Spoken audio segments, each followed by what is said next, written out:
우리는 꿈꾸는 것 같았도다 제목으로 하나님의 말씀 증거하겠습니다. 민족의 깊은 밤을 지내면서 상록수의 작가 시문은 그날이 오면 이러한 시를 가지고 이렇게 노래했습니다. 그날이 오면은 삼각산이 일어나 더덩실 춤이라도 추고 한강물이 뒤집혀 용솟음칠 그날이 이 목숨이 끊기기 전에 와 주기만 하량이면 나는 밤하늘에 나르는 까마귀와 같이 종로의 인경을 머리로 들이받아 올리오리다. 두개골이 깨어져 산산조각이 나도 기뻐서 죽사움에 오히려 무슨 한이 나무오리까.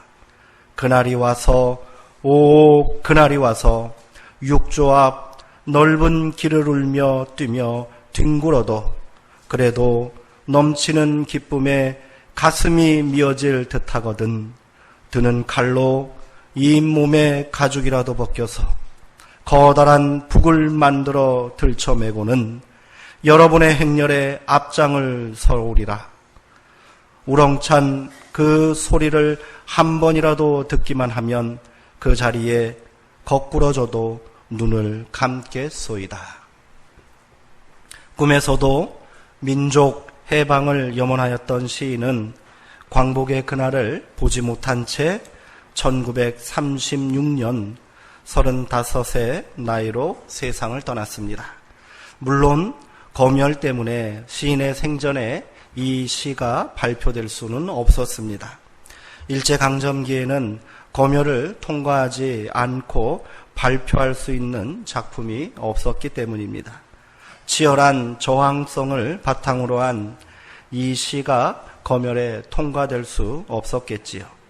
시인의 비밀노트에 쓰인 시였기에 조선 총독부의 검열을 의식하지 않고 격정적 표현을 담아내고 있습니다. 시인의 외침은 독자들의 저항의식과 그날은 광복이겠지요. 염원과 환희를 불러 일으키고 있습니다. 영국의 옥스퍼드 대학 교수인 바우라는 이 시를 세계적인 저항시의 모범이다 이렇게 소개하고 있습니다.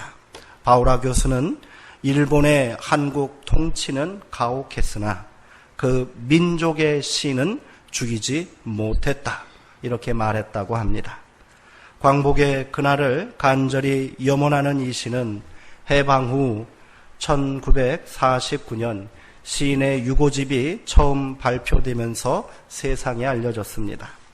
암울한 시대 상황에서 많은 문인이 친일한 것을 생각하면 얼마나 민족의 밤이 깊고 절망적이었는지를 가늠할 수 있습니다.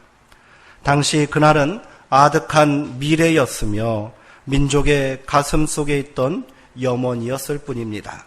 어둠이 깊어 희망의 노래조차 부를 수 없었지요. 목숨을 걸고 독립운동을 했던 시인 이육사나 청산리 전투에 참가했던 이범석 장군조차도 해방의 그날은 아득한 미래라고만 생각했습니다. 당시는 참으로 암담해서 그날은 꿈조차 꿀 수 없었던 것입니다. 1930년대 초 캄캄한 어둠 속에서 민족의 염원과 소망을 담은 시인의 노래는 신앙적인 기도와 염원과도 같습니다. 확고한 신념으로 민족 해방의 그날을 염원하면서 시인은 민족의 한의 불릴 그날을 격정에 찬 환호의 환희까지 담아냈습니다. 비록 절망의 순간이지만 어둠의 시대이지만 시인은 북을 치겠노라고 그날이 오면 내가 가장 앞장서서 기뻐 노래하겠노라 환희를 소망 가운데 고백하고 있습니다. 오늘 함께 읽은 시편의 본문 말씀도 그 아픔과 고통을 드러내고 있습니다. 바벨론 포로기를 배경으로 하는 말씀은 칠흑과 같은 어둠의 시간을 보내고 있는 사람들의 이야기를 담고 있습니다. 그들에게 임한 하나님의 은혜, 그리고 그들의 환희와 결단까지 아주 간결한 표현을 통하여 들려주고 있습니다. 먼저 그들의 암담한 삶의 자리를 압축적으로 시인은 표현하고 있습니다. 한 단어로 보여주는 상황이 절망적입니다. 그것은 무엇입니까? 포로입니다. 포로라는 거예요. 이 한 단어 속에는 많은 것이 담겨 있습니다. 나라가 망했다는 말입니다. 이룬 모든 것, 가진 모든 것을 다 잃어버렸다는 말입니다. 한 세대가 가고 또 가고 있지만 상황은 조금도 변하지 바뀌지도 않았습니다. 그래서 스스로 낙담하고 포기하고 쓰러져 있을 뿐입니다. 포로가 할 수 있는 일이 무엇이 있겠습니까? 시인은 짧은 19에서 그 말을 반복적으로 사용하여 암담한 삶의 처지를 읽는 이들에게 선명하게 느끼도록 하고 있습니다. 우리 민족도 칠흑 같은 민족의 어두운 밤에 몸을 떨어야 했던 시간이 있었습니다. 그러한 눈물에 젖은 사연은 수없이 많이 있지만 대표적인 사람으로 하늘과 바람과 별을 노래한 시인 윤동주를 들 수 있을 것입니다. 1941년 연희 전문학교를 졸업한 윤동주는 이듬해 일본으로 건너가 도쿄 리쿄 대학에서 영문학과에 입학하여 한 학기를 공부하다가 다시 교토 도지사 대학의 영문과로 옮겨갑니다. 모두가 굶주림을 친구 삼아 힘들고 살아가고 있던 시절 일본에서 학업을 이어가며 시를 썼던 그는 조국에 대한 아픔을 안고 살았습니다. 젊은 시인은 제국에서 공부하는 죄스러운 마음을 안고 살았습니다. 나라는 빼앗겼고요. 동포들은 고통 가운데 있는데 나는 일본에 와서 이렇게 편안하게 공부하고 있다는 것이 못내 견딜 수 없는 부끄러움이었고 아픔이었던 것입니다. 그는 때론 시가 너무 쉽게 써지는 것을 부끄러워했고 식민지 청년의 무력감과 절망을 그의 시에 담아냈습니다. 윤동주 시인의 시 중에 쉽게 쓰여진 시라는 시가 있습니다. 그 일부의 내용이 이렇습니다. 나는 무얼 바라 나는 다만 홀로 침전하는 것일까. 인생은 살기 어렵다는데 시가 이렇게 쉽게 쓰여지는 것은 부끄러운 일이다. 시인은 자기가 그저기며 시를 적고 있는 것이 너무도 부끄러웠다는 겁니다. 만주에서 또 시베리아 벌판에서 조국의 독립을 위하여 피를 흘리는 젊은이들이 있는데 나는 그저 시나 쓰고 있다는 것이 참을 수가 없었던 겁니다. 또 이런 노래를 합니다.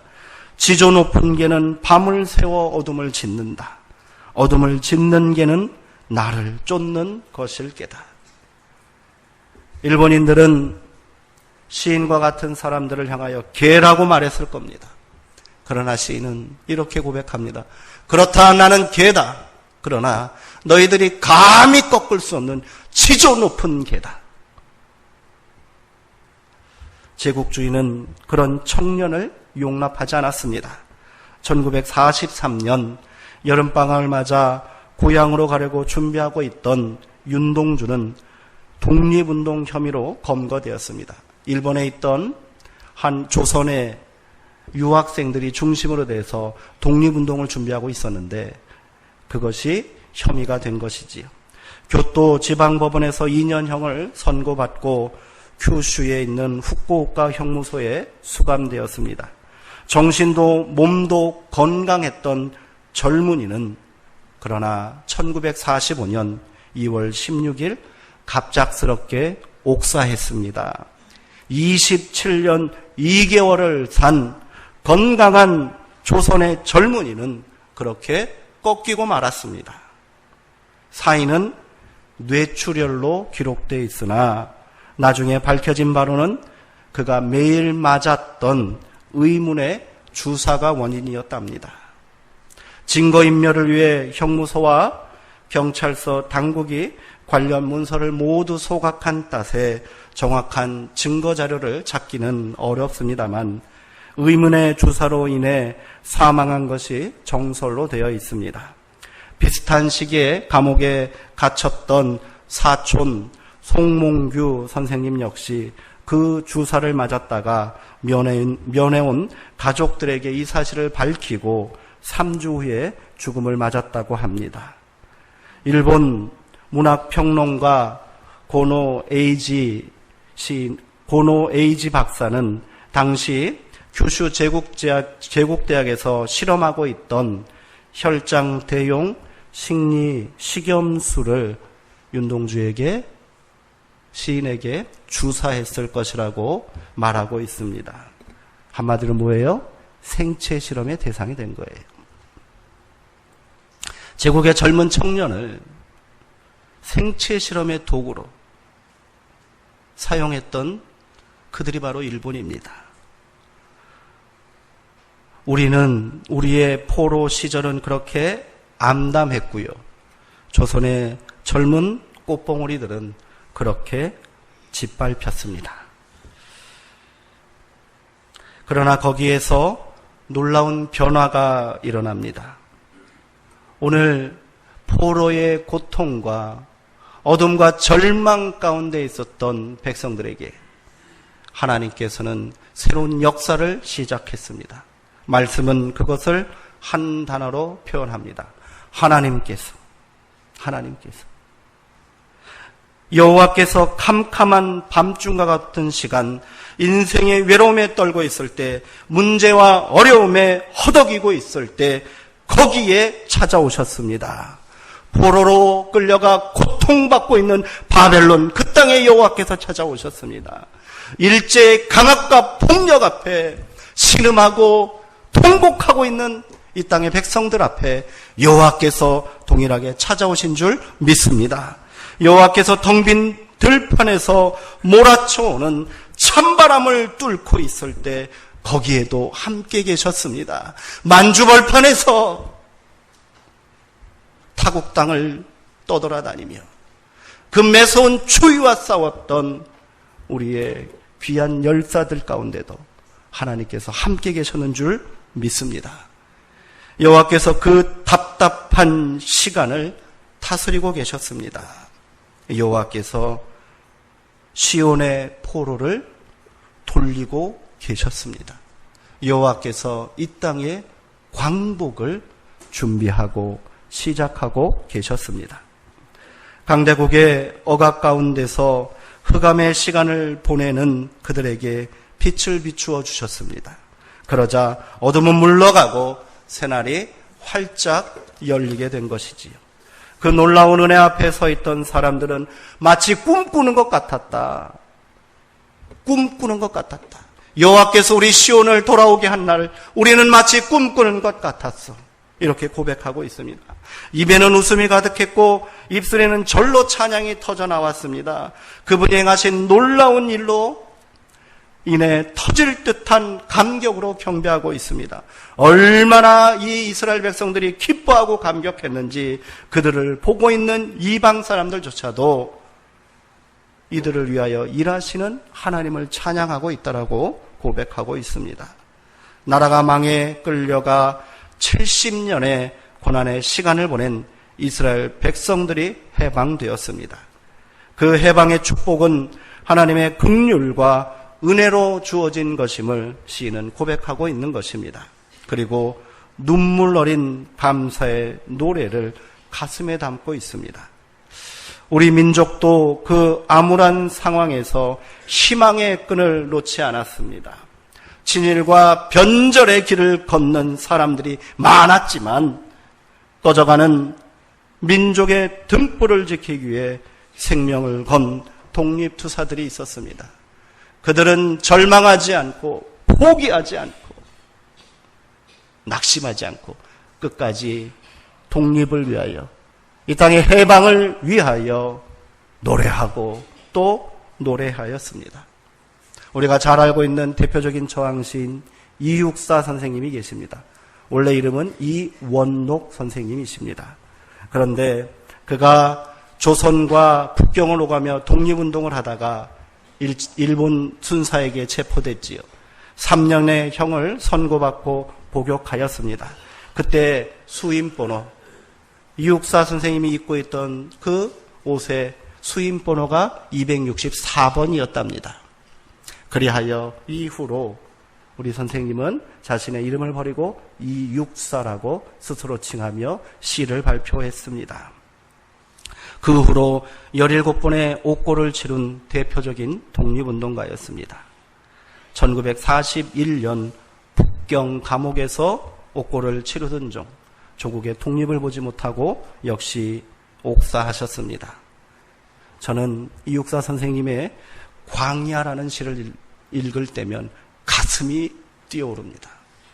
그가 이 어둠과 절망의 시대에 또 어떠한 정신과 어떠한 고백으로 희망을 노래하고 있는지 우리 잠시 들어보길 원합니다. 큰 강물이 비로소 길을 열었다. 지금 눈 나리고 매와 향기 홀로 아득하니 내 여기 가난한 노래의 씨를 뿌리라. 다시 천고 뒤에 백마 타고 오는 초인이 있어 이 광야에서 목놓아 부르게 하리라. 지금은 강철 같은 어둠 가운데 있지만 이곳에서 눈물의 씨를 뿌리겠다. 그러면 마침내 천고 뒤에 백마 타고 오는 이가 우리 가운데 올 것이다. 조국의 통일과 조국의 광복과 해방을 노래한 겁니다. 오늘 이육사 시인의 시를 읽고 있으면 마치 우리가 함께 읽고 있는 오늘 시편 126편의 시인의 고백과도 같고 우리가 소망 가운데 고백하는 마지막 하나님의 때, 하나님 나라의 완성을 기다리는 마음같이 들리기도 합니다. 이제 시인은 감격하여 찬양을 올려드리는 그 자리에서 벌떡 일어납니다. 그리고 함께 있는 백성들을 향하여 선포합니다. 우리는 하나님 나라의 씨를 뿌리는 사람들이다. 무너진 성읍과 성전을 세우고 황폐해진 땅을 일구며 씨를 뿌리도록 보냄을 받았노라. 눈물을 흘리며 씨를 뿌리는 자, 이 말씀은 시주머니를 허리에 차고 밭에 나가는 일꾼의 모습을 연상시킵니다. 해방의 기쁨에 젖어 그 기쁨만으로는 살 수 없으니 다시 일어나라. 씨를 뿌리러 나가자.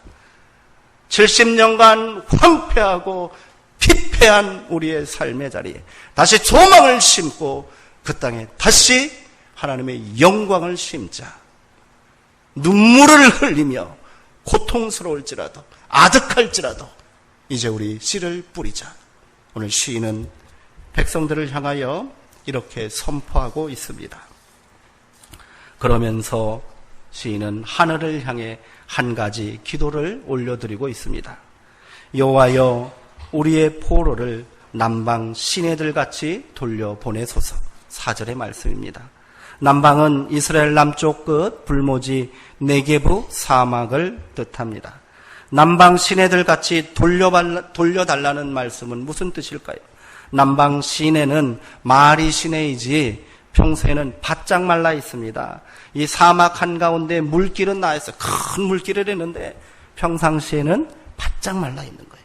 그런데 언제 그것이 철철 넘쳐리겠습니까? 사막에 우기가 찾아왔을 때입니다. 짧은 시간이지만 비가 내리면 말라붙었던 그 골짜기 같은 물길에 다시 물이 채워지고 그것이 힘차게 사막을 뚫고 지나간다는 거예요. 이 일을 누가 하십니까? 하나님이 하신다는 거예요. 하나님, 우리가 눈물로 씨를 뿌리러 다시 일어납니다. 그러니 하나님, 우리 가운데 은혜의 빗줄기를 내려주옵소서. 우리 삶의 자리가 비록 사막과 같이 황폐한 자리라 할지라도 아버지, 우리 가운데 다시 생명의 물줄기를 돌려주옵소서.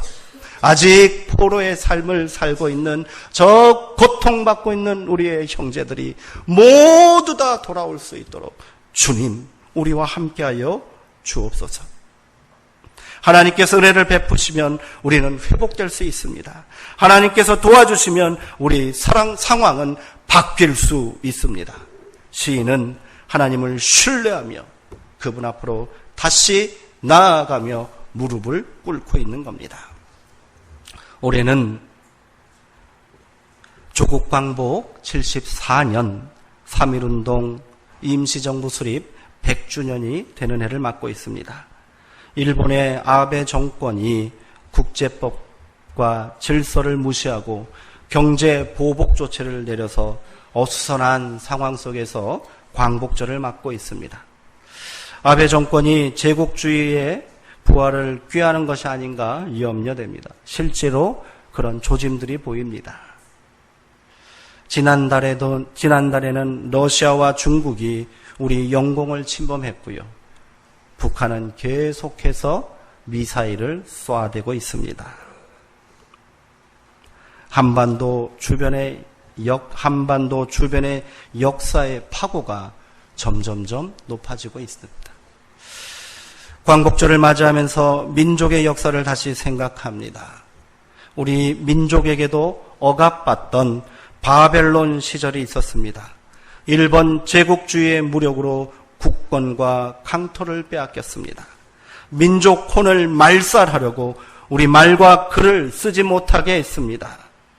젊은이들은 그들의 총알바지와 위안부로 끌려가 모멸을 당하다가 외국 땅에서 죽었습니다. 신사참배를 강요하고 민족의 교회 지도자들을 모두 죽일 계획을 세우기도 했습니다. 언어와 성씨와 자유와 젊은이들과 민족의 혼을 빼앗으려 했습니다. 해방은 꿈조차 꿀 수 없는 상황이었습니다. 그러나 이스라엘 백성은 철저하게 하나님의 뜻 안에서 해방을 맞이했습니다. 모두 하나님의 은혜였습니다. 우리 민족의 해방도 하나님의 은혜로 된 것인 줄 믿습니다. 그날 우리의 입에서는 한박 같은 웃음 터지고 흥겨운 노랫가락 입술에 흘렀도다. 그날 이 백성 가운데서 들려오는 말소리, 놀라워라. 여호와께서 저 사람들에게 하신 일들, 여호와께서 우리에게 놀라운 일을 하셨으니 우리는 얼마나 기뻤던고. 오늘 우리가 함께 읽은 시편 2절과 3절의 말씀입니다. 이 광복의 은혜를 기억하면서 우리 한 가지 더 고백하기를 원합니다.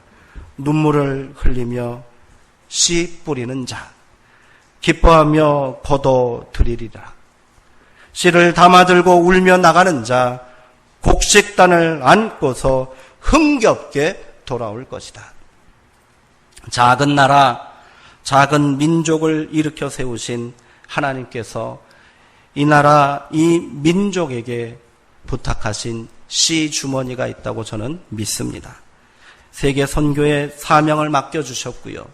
실제로 전 세계 기독교 국가 중에 가장 많은 선교사를 파송하고 있는 나라가 한국입니다.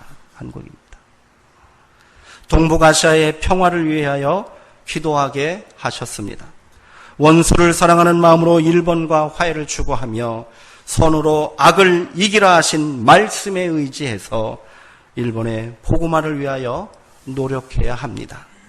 그렇게 우리는 저들을 용서하고 그 땅에도 눈물을 흘리며 씨를 뿌리는 하나님의 자녀 되어야 할 줄 믿습니다. 또한 화평케 하는 자가 되어 하나님의 아들이라 일컬음을 받기를 꿈꿔야 할 줄 믿습니다. 동족 상잔의 전쟁을 넘어서 평화롭게 이루어지는 통일을 주시기를 기도하며 또 기도해야 할 줄 믿습니다. 우리 안에 진정한 해방군, 우리 안에 진정한 광복은 남북이 하나 되는 그날에 온전히 완성되게 될 줄 믿습니다. 다시 위기와 갈등 국면으로 접어든 한반도 상황에 낙심하거나 절망하지 말고 우리 기도합시다. 그렇게 우리가 눈물로 뿌린 씨앗이 마침내 평화와 통일의 단으로 돌아오게 될 줄 믿습니다. 지난 15일 문재인 대통령께서 광복절 경축사를 하셨습니다. 긴 연설 중 저는 이 대목이 눈에 들어왔습니다. 광복은 우리에게만 기쁜 날이 아니었습니다. 청일전쟁과 러일전쟁, 만주사병과 중일전쟁, 태평양 전쟁까지 60여 년간의 기나긴 전쟁이 끝난 날이며 동아시아의 광복의 날이었습니다. 일본 국민들 역시 군국주의의 억압에서 벗어나 침략 전쟁에서 해방되었습니다. 우리는 과거에 머물지 않고 일본과 안보 경제 협력을 지속해 왔습니다. 일본과 함께 일제강점기 피해자들의 고통을 실질적으로 치유하고자 했고 역사를 거울 삼아 국권이 손잡자는 입장을 견지해 왔습니다. 과거를 성찰하는 것은 과거에 매달리는 것이 아니라 과거를 딛고 미래로 가는 것입니다. 일본이 이웃나라에 불행을 주었던 과거를 성찰하는 가운데 동아시아의 평화와 번영을 함께 이끌어 나가기를 우리는 바랍니다. 협력해야 함께 발전하고 발전이 지속 가능합니다. 저는 굉장히 의미 있고 깊이 있는 연설이라고 생각이 되었습니다.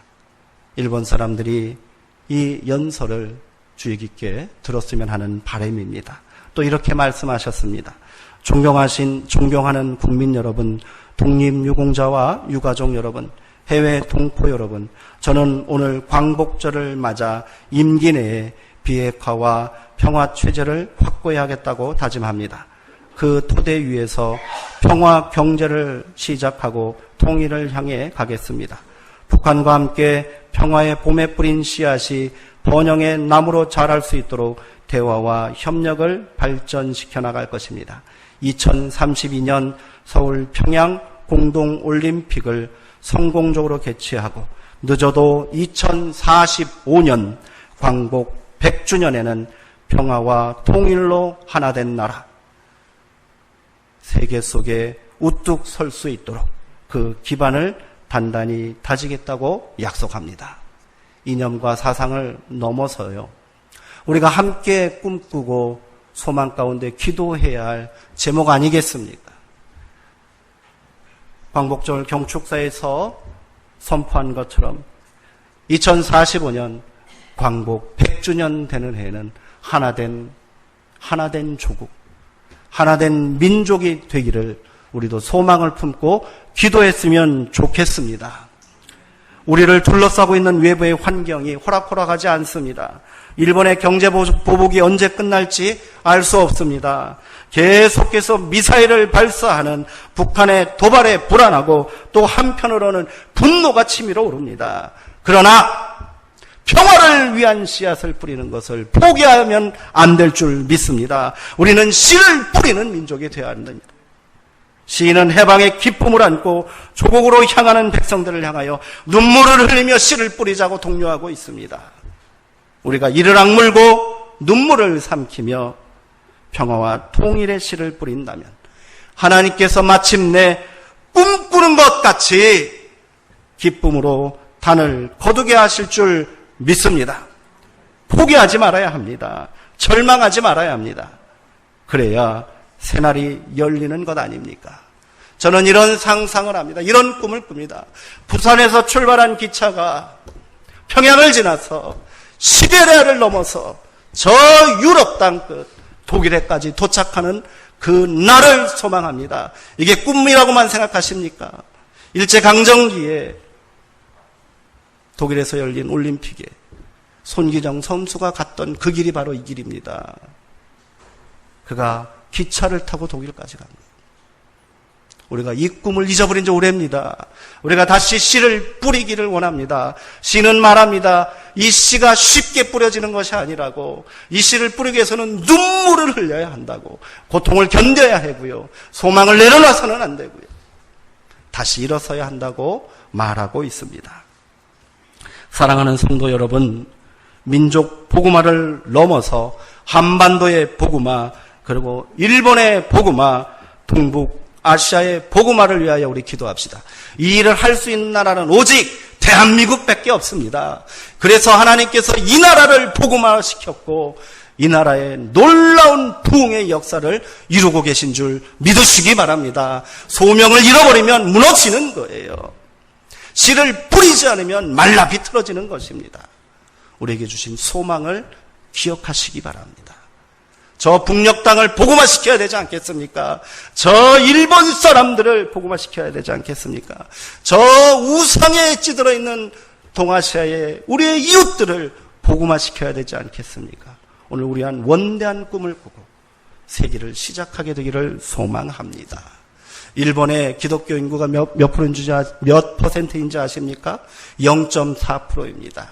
미미합니다. 1%도 안 됩니다. 그러나 일본의 기독교인들 대단합니다. 우리 그들과 연대해야 합니다. 일제강점기에 신사참배 거부로 인하여 많은 순교자들이 나왔습니다. 우리 조선 땅보다, 이 한반도보다 일본에 있는 기독교인들이 더 많이 죽었습니다. 그들은 제국주의에 반대했고요, 신사를 참배하는 것을 반대했고요, 전쟁이 끝나기를 반대하면서 평화운동에 앞장섰습니다. 그 후손들이 아직까지 명맥을 이어가고 있습니다. 0.4%입니다. 우리가 그들을 위해서 기도해야 되지 않겠습니까? 우리가 찾아가야 되지 않겠습니까? 희망의 세력과 손을 맞잡고 함께 씨를 뿌려야 되지 않겠습니까?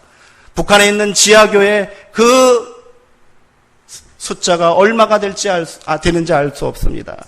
그러나 여전히 손으로 기록한 바라고 바란 작은 성경 구절을 모은 성경책을 붙들고 소리내지 못하는 예배를 드리고 있습니다. 지하에 숨어서 서로 믿음의 자리를 지키며 지금도 예배 드리고 있는 줄 믿으시기 바랍니다. 그들이 어떻게 아직까지 신앙을 지키고 지하 교회를 지켜나가고 있습니까? 남북으로 갈라지기 이전에 한국의 이 조선 땅에 예루살렘이 어디 있는지 아십니까? 조선의 예루살렘이 어디였는지 아십니까?